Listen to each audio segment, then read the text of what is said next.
You sound very cheerful. Well, I'm looking forward to getting back out working again.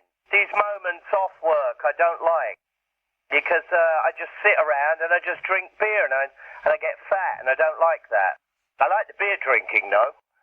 You've had quite a long gap between Public Image albums.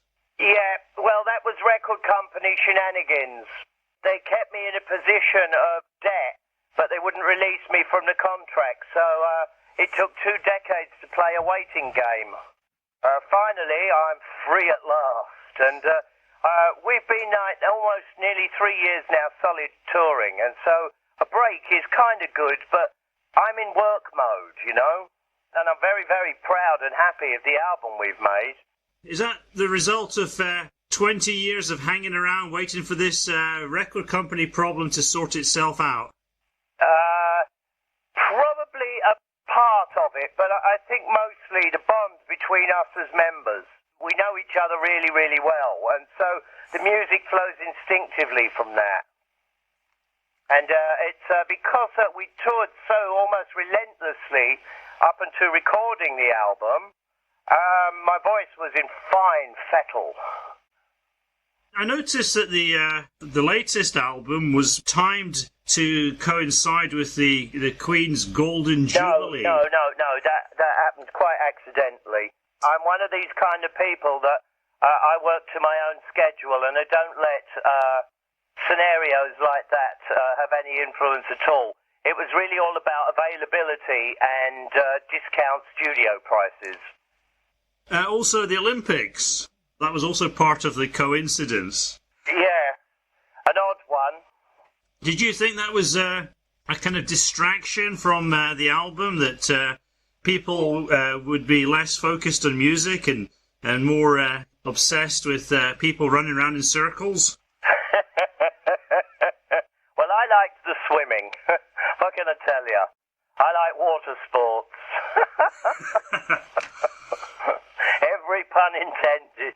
Yeah, well, it was a very kind of successful moment for London, wasn't it? It was the man who instigated the ceremonies. I can't remember his name right now. Danny Boyle? Danny Boyle was. I went to meet him and had a very good conversation with him before the Olympics, and I was really chuffed with the way he was centering it around working class achievements, everything from Dickens to the National Health Service, and so he got my full support, because it was about time that England was celebrated from a true Englishman's point of view. Mm-hmm. Which is not bad, considering we both got Irish roots. One of the songs on the album, Human, it sort of sounds like a very English song in some ways. Because it was almost like having to start from scratch. So I wrote things from my early childhood onwards. Yes, of course there was the Sex Pistol part of my life, which I'm very proud of, but it's not the only moment.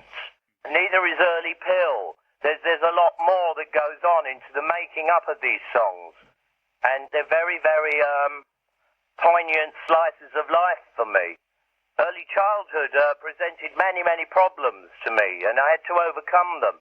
Many illnesses, and I'm remembering my youth fondly, but not romantically. Yeah, it does sound like quite a nostalgic lyric. Well, there's a lot about things that have been pushed aside, where culture is now being eroded. That could be a good and a bad thing.